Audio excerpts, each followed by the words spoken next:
Hey guys, today for the Harry Potter reading, Tiff and I are in our robes. We have our wands.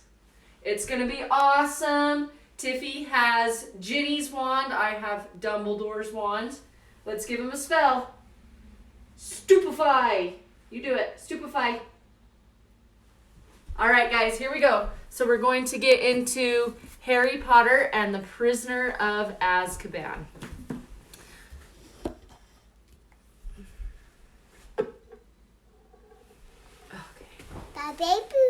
Okay. Go over there. Go over there. Okay. I should have known there was something fishy going on then. He loved that motorbike. What was he giving it to me for? Why wouldn't he need it anymore? Fact was, it was too easy to trace. Dumbledore knew he'd been the Potter's secret keeper. Black knew he was going to have to run for it that night. Knew it was a matter of hours before the Ministry was after him. But what if I'd given Harry to him, eh? I bet he'd have pitched him off the bike halfway out to sea. His best friend's son. But when a wizard goes over to the dark side, there's nothing and no one that matters to him anymore. A long silence followed Hagrid's story. Then Madame Rosmerta said with some satisfaction, "But he didn't manage to disappear, did he? The Ministry of Magic caught up with him next day." "Alas, if only we had," said Fudge bitterly. "It was not we who found him. It was little Peter Pettigrew, another one of the Potter's friends. Maddened by grief, no doubt, and knowing that Black had been the Potter's secret keeper, he went after Black himself." "Pettigrew, that fat little boy who was always tagging around after them at Hogwarts," said Madame Rosmerta. "Hero worship Black and Potter," said Professor McGonagall. "Never quite in their league, talent-wise. I was often rather sharp with him. You can imagine how I regret that now." She sounded as though she had a sudden head cold. "There now, Minerva," said Fudge kindly. "Pettigrew died a hero's death. Eyewitnesses, muggles, of course.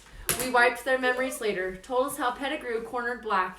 They say he was sobbing. 'Lily and James, Sirius, how could you?' And then he went for his wand. Well, of course, Black was quicker. Blew Pettigrew to smithereens." Professor McGonagall blew her nose and said thickly, "Stupid boy, foolish boy. He was always hopeless at dueling. Should have left it to the Ministry. I tell you, if I got to Black before little Pettigrew did, I would have messed around with wands. I'd have ripped him limb from limb," Hagrid growled. "You don't know what you're talking about," Hagrid said Fudge sharply. "Nobody but trained hit wizards from the magical law enforcement squad would have stood a chance against Black once he was cornered. I was junior minister in the Department of Magical Catastrophes at the time, and I was one of the first on the scene after Black murdered all those people. I will never forget it. I still dream about it sometimes. A crater in the middle of the street, so deep it had cracked the sewer below. Bodies everywhere, muggles screaming, and Black standing there laughing with what was left of Pettigrew in front of him. A heap of blood-stained robes and a few fragments." Fudge's voice stopped abruptly. There was the sound of 5 noses being blown. "Well, there you have it, Rosmerta," said Fudge thickly. "Black was taken away by 20 members of the magical law enforcement squad, and Pettigrew received the Order of Merlin, first class, which I think was some comfort to his poor mother. Black's been in Azkaban ever since." Go play. Take this off. Madame Rosmerta let out a long sigh. "It's true he's mad. Is it true he's mad, Minister?" "I wish I could say that he was," said Fudge slowly. "I certainly believe his master's defeat unhinged him for a while. The murder of Pettigrew and all those muggles was the action of a cornered and desperate man. Cruel, pointless. Yet I met Black on my last inspection of Azkaban. You know, most of the prisoners in there sit muttering to themselves in the dark. There's no sense in them. But I was shocked at how normal Black seemed. He spoke quite rationally to me. It was unnerving. You'd have thought he was merely bored. Asked if I'd finished with my newspaper. Cool as you please. Said he missed doing the crossword. Yes, I was astounded at how little effect the Dementors seemed to be having on him. And he was one of the most heavily guarded in the place, you know. Dementors outside his door day and night." "But what do you think he's broken out to do?" said Madame Rosmerta. "Good gracious, Minister, he isn't trying to rejoin you-know-who, is he?" "I dare say that is his, eventual plan," said Fudge evasively.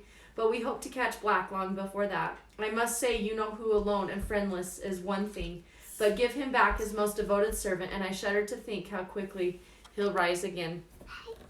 There was a small chink of glass on wood. Someone had set down their glass.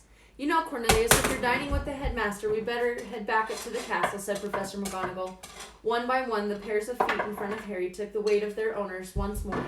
Hems of cloaks swung into sight, and Madame Rosmerda's glittering heels disappeared behind the bar. The door of the three broomsticks opened again, and there was another flurry of snow, and the teachers had disappeared. Harry, Ron's, and Hermione's faces appeared under the table. They were both staring at him, lost for words. Chapter 11, The Firebolt. Harry didn't even have a very clear idea of how he had managed to get back into the Honeyduke's cellar, through the tunnel and into the castle once more.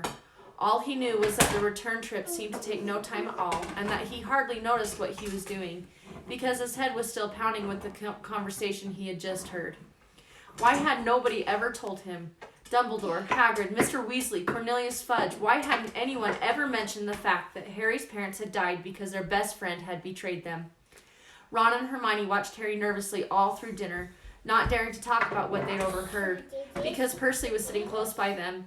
When they went upstairs to the crowded common room, it was to find Fred and George had set off half a dozen dung bombs in a fit of end-of-term high spirits.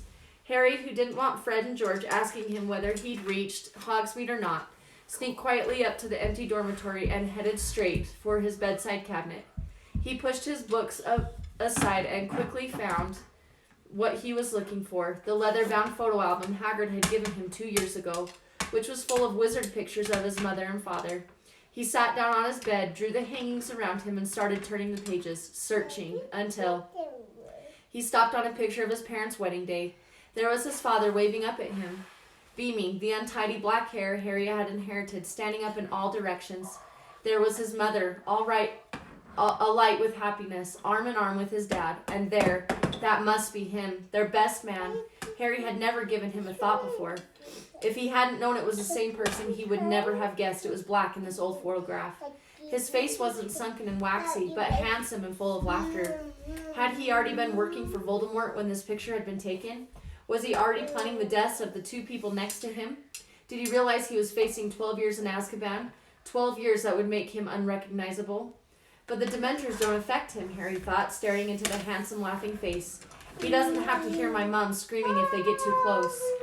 Harry slammed the album shut, reached over and stuffed it back into his cabinet, took off his robe and glasses and got into bed, making sure the hangings were hiding him from view. The dormitory door opened. "Harry?" said Ron's voice uncertainly, but Harry lay still, pretending to be asleep. He heard Ron leave again and rolled over on his back, his eyes wide open. A hatred such as he had never known before was coursing through Harry like poison. He could see Black laughing at him through the darkness, as though somebody had pasted the picture from the album over his eyes. He watched as though somebody was playing him a piece of film, Sirius Black blasting Peter Pettigrew, who resembled Neville Longbottom, into 1,000 pieces. He could hear, though having no idea what Black's voice might sound like, a low, excited murmur. "It has happened, my lord. The Potters have made me their secret keeper."